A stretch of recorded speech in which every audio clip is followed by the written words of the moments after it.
Alright, so you may be wondering why you're looking at Bert from Sesame Street swinging nunchucks and dressed up in ninja garb. So, this is the Ninja Kids, another of Taito's lesser-known arcade classics, and I say that with air quotes around it. This is, it's a fun little game, but it's more so for the theme of it, just the sheer wackiness of the character designs. Gameplay-wise, it's a really simple game, another kind of sort of a beat-em-up, kind of. And the intro features a very clear reference to another game. So we see four characters here representing a classic ninja weapon. I am going to go for the guy in red who throws shuriken. This character is God tier. And the intro here should look very familiar to some of you old arcade goers. I have to imagine that was intentional, given that this game came out the year after Ninja Turtles Arcade. So, anyway, you will be servants of not Satan, not a Satan, but the Satan. And here's the plot of the game. So we're going to an aimed town, whatever that means.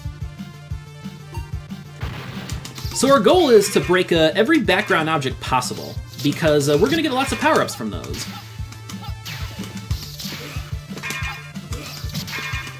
And we picked up some green scrolls. Those give you ninja magic.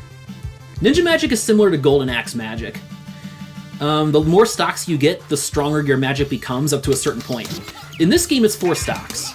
4 stocks is the highest level for ninja magic. Yes, and we get the best power-up here. So the power-up drops are almost completely random. I should say like 99% of them are random.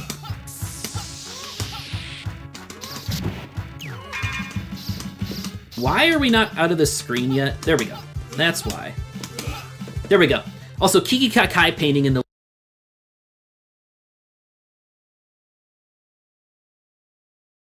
left corner there. That's Pocky and Rocky, for those who don't know.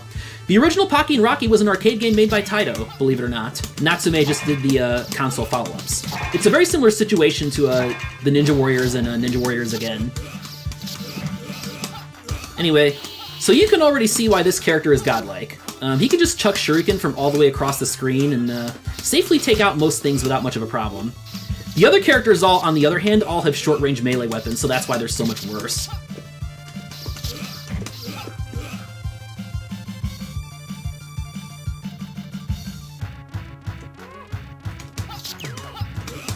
So you're going to see me jumping a lot throughout this game. Also, another time stop. Really appreciate it. Thanks, game.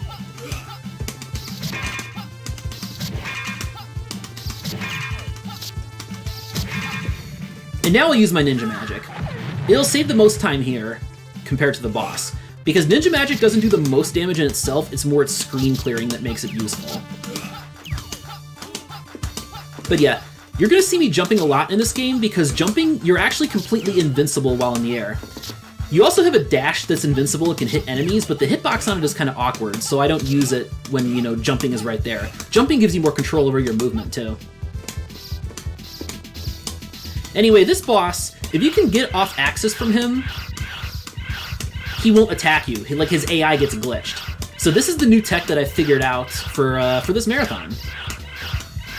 He will start attacking with the baby wolves, and that's by far the most dangerous part of the fight. And I'm just going to spam jump attacks now in order to prevent him from using baby wolves. That's the only problem in this fight. Okay, really clean stage 1 there. Very pleased. So now the wolf turns back into the human he was before getting mutated by the servants of the Satan. And they're back together. Aww. Stage 1, and then we got a few more to go. Stage 2.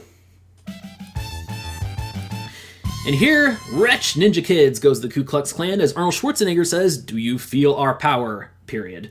No question there. It's like he just knows. So, the Satan of Flames. This is stage 2. And here, this is the first of a couple scenes where you climb up buildings. And this is the one and only weakness of the Shuriken character. He sucks at these parts. Because, as you can see, his his hand swipe is really short range, and that's the only part of his attack that can destroy projectiles in these parts. You have to play very carefully with him. Luckily, he does have a 3-way shuriken here, at least. But yeah, I took a hit there. That happens sometimes in these parts. Okay, not too bad. Now we get the Arnold Twins with their little Ginyu Force dancing and posing here. So I'm going to play very carefully on these guys, because I didn't get good power-ups especially.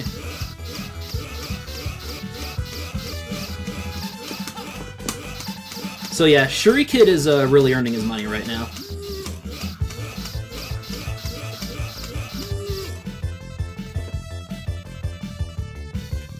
Yes, the never skip elbow day indeed. This part. Alright, so now we're going to actually fight the clan, and they're pretty annoying. And we get Saddam Hussein getting into the action. He's really annoying, so I'm going to do what I can to get rid of him. And I'm going to stick to using my air attacks. Okay, time stop.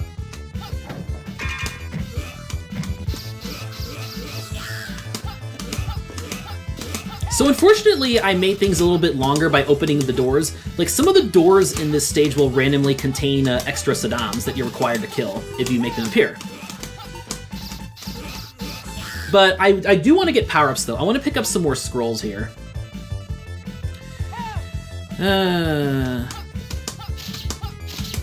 We got a Saddam here, so we got to play carefully.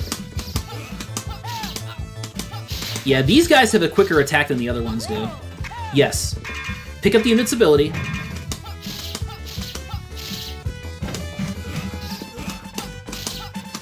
Two Saddams on screen. These guys suck because of their Molotov cocktails. They leave flames that stay on the screen for a really long time. So again, I'm going to play super careful here, because I'd really like to get a health pickup before the boss here.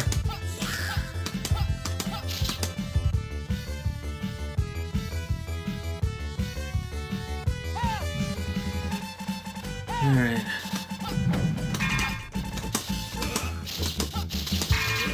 Yes. So the trick with these doors is, the safe way to open the doors is to jump into them because of the invincibility. Otherwise, you risk getting hit by flames. Okay, good invincibility. That should help me to clear this section. Also, very lucky I didn't spawn any extra Saddams during this part. There's a random chance of them hopping out of any of the doors here. Alright, so we're in good shape here. We have enough scrolls for max level ninja magic. Alright, good. We'll use some of these here.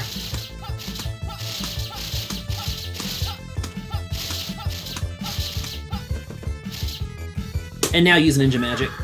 This is where it'll save the most time, because we already got the boss to appear. Alright, good. Invincibility, this will help. So this boss is not too bad, especially with Shuriken character. So there's a trick you have to know how to abuse, though, which is jumping into the flames that this boss shoots at you. Because you're invincible while in midair, you'll actually nullify projectiles by running into them in midair. So that's what I use. I use my jump to essentially block the flames from landing on me.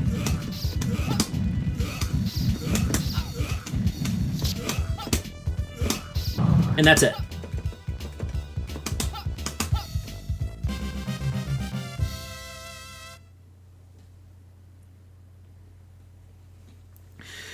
Now we're getting into a stage that parodies another Taito game, the Ninja Warriors. Come on, ninja kids. Here's a great line. Here is a graveyard of you. I'll try to make sure that doesn't come true, though. This stage is a jump in difficulty, but what I've learned is that actually speedrunning the stage makes it a lot easier. So that's what I'll try to go for here. I mean, not the beginning part as much, but the actual construction zone part. And yes, saving hostages, just like breaking background objects, will actually give you items. Yes, scrolls. I want more scrolls. Now we're getting to the point, though, where if you hit objects, if you hit them into yourself, they'll actually damage you. Also, why do we have so many scrolls already?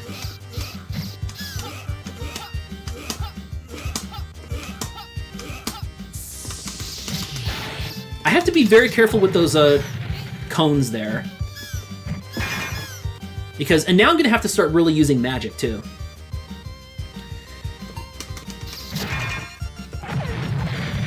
Flame Shield is a great power-up to have against these guys, though. And also Invincibility! Because, of course, Invincibility. But yeah, I'm just really trying to pick up health now. But yeah, holy shit, I have so many Ninja Scrolls. This is great. And now I can just run past all these guys here.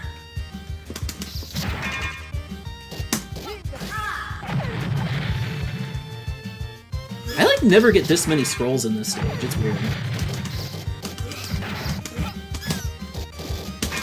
Okay, I really don't want to die, so just give me some health game, health game, health game.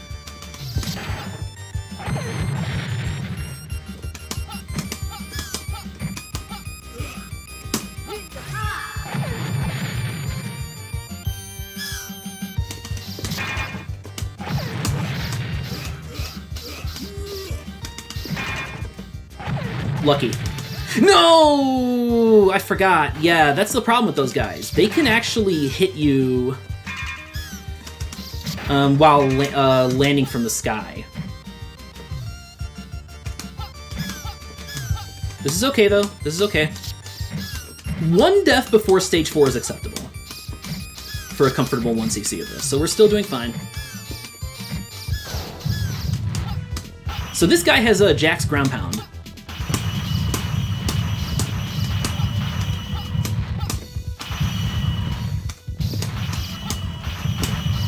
If you hit him in his recovery from his jump, it glitches his AI and he won't jump again.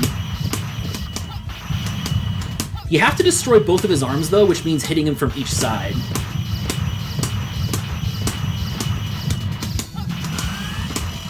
There we go. And now you just do short hop attacks on this guy, and you'll finish him off, because he starts doing really short stomps.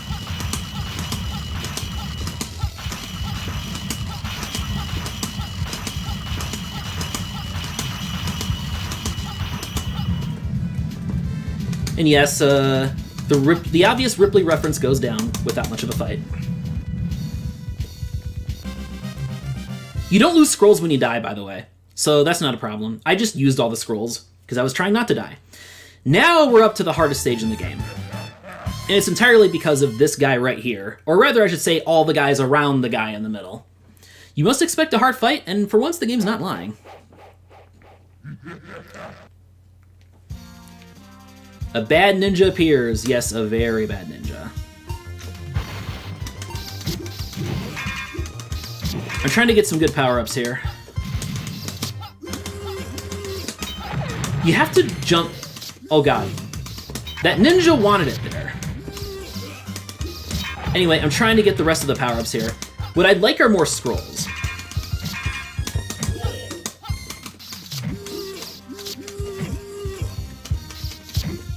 Last little straggler here. Let me go to the next part. This is a really short stage, but the boss more than makes up for that. I try to break more of this stuff. Try to get more of the good power-ups here. Just keep mashing in these fools. Getting a few scrolls, but I was hoping to get more. Okay, I'm not getting any of the... Well, the invincibility is a good power-up. I shouldn't complain. And this is a decent number of scrolls. Not great, but decent.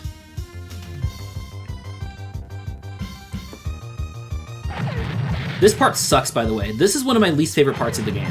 This plus the boss coming up here, although I'm getting really good luck. I find that hugging the left side seems to work best. Like, this character has a really hard time dealing with any bombs that fall onto you. But amazingly, I somehow didn't get hit there. That's one of the only times I've ever managed that. Anyway, we have a whole lot of other ninjas here, but we're gonna take them out. And that'll make this guy appear so I can finally damage him.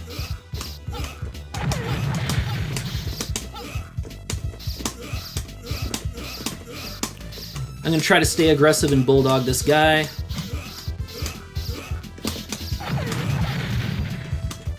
And now he's into the clone stage of the fight. So this is where he starts copying Shredder.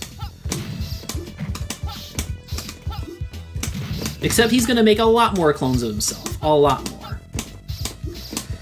I mean, obviously they all have much lower health than the real boss, but They're still a major problem. And I need to wait for more of them to appear before I want to use my ninja magic. I want to get the most value I can out of the ninja magic, which means having the most enemies on screen.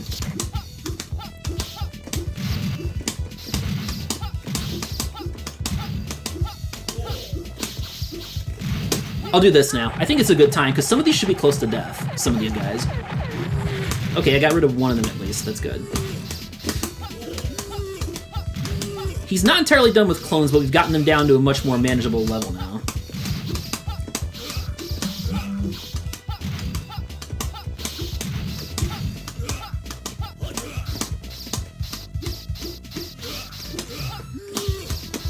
And now we're about to see the real boss here. Now the clones are gone. Now he'll just teleport after every hit. So he gets a lot easier. Okay, we're not quite to that point yet, but we're close. Okay, now he teleports after every hit.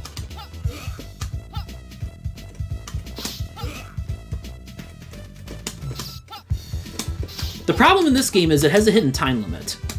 If you, If you don't scroll the screen within a certain amount of time, the game sends hurry up bats at you. So yeah, that time limit right there is the reason I've never ever beaten the stage without dying.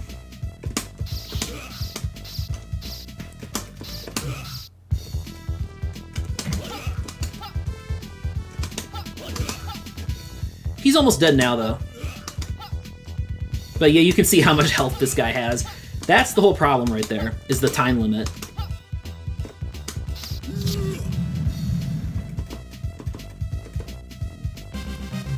But we still have 2 lives left going into the last level, which is still in very good shape.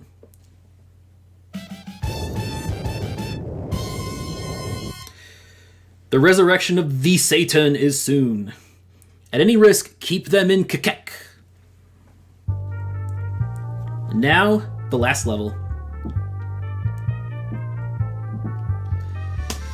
Tricky little screen at the start because there's these spinning, dancing knife guys. Yes, good power-up, though. That's really good power-up luck to get that. The invincible running flame attack thing. I want to be able to damage the big dudes here up until they stop going invincible. So with larger enemies, it's when you take off a certain amount of health that they stop going invincible. Here... Okay, we're good, we're good. That was a fast screen there. Now this part, which sucks. I hate this part so much. You have to be very, very careful because these zombies will spawn from both sides of the screen and they're pretty fast. And they just come at you without warning. The other problem is they will destroy all these background objects if they run into them, and that means you can't get the power-ups from them. So yeah, they snipe your power-ups too. Big problem here. Okay, Hunchback guys are the enemies you actually have to kill to progress from the screen. And usually they don't spawn that quickly, so that's a good sign. Maybe if you wait a little longer to the left, they spawn quicker.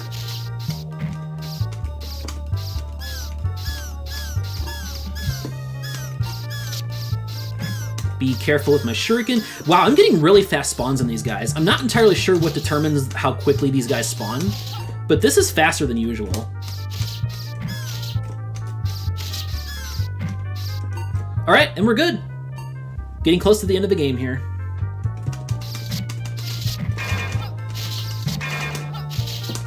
I'm trying to get a good power. Okay, this is a good power-up. This is a good power-up here. Really handy for these guys. Their attack is really fast, so I want to be able to just at least take out some of them before trying to go for the rest of the power-ups here.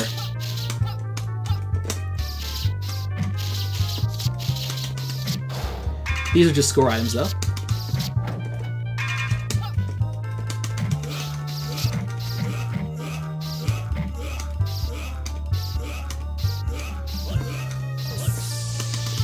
Bust up that organ there.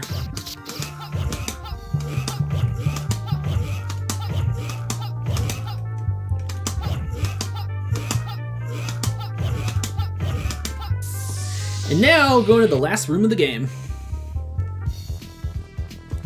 Skeleton ahead. This is another screen where Shuriken Guy really shines, because they only had melee attacks. So So keep your distance, and there's not much of a problem with these guys.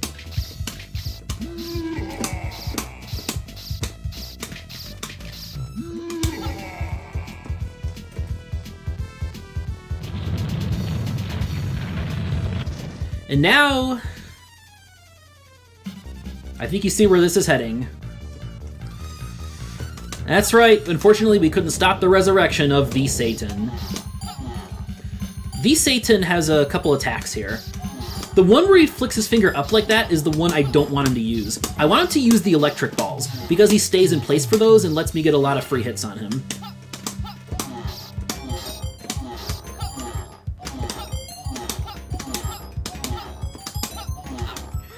Lingering hitbox on his attack.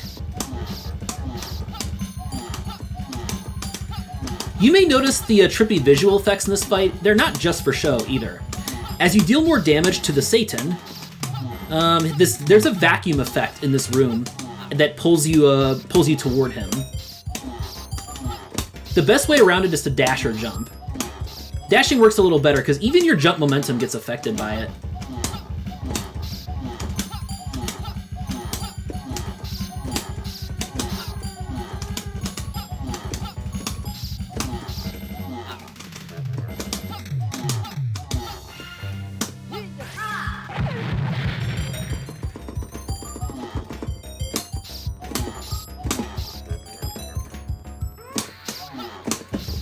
Yes! There we go.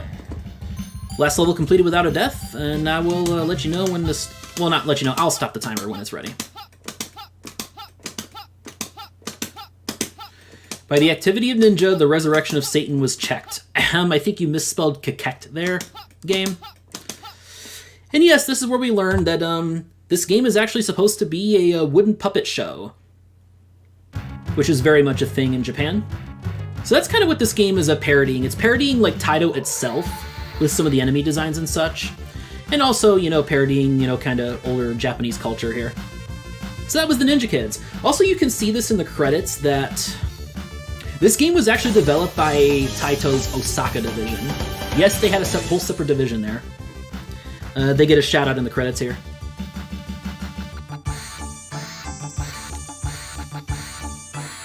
Thank you, Fummy.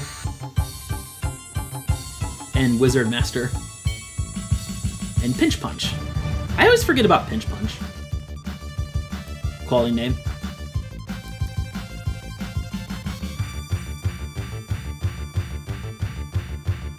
Yeah, there you go. Osaka R&D staff.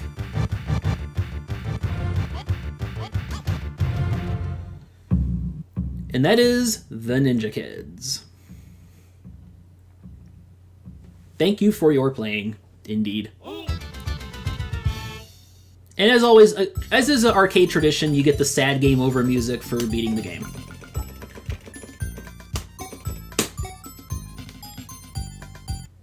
Alright, and that's it for my block of games today. So very glad to get to have a 100% success rate on clears. I do have one more game tomorrow as part of our special Jank Beat 'em Up block.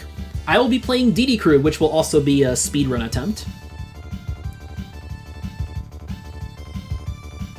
So be on the lookout for that. And coming up next in the marathon here, we're going to have Chubo Block, featuring Ninja Clowns, one of the worst beat-em-ups ever made, Street Fighter 1, and an early 80s sumo wrestling game that has a surprising layer of tech to it.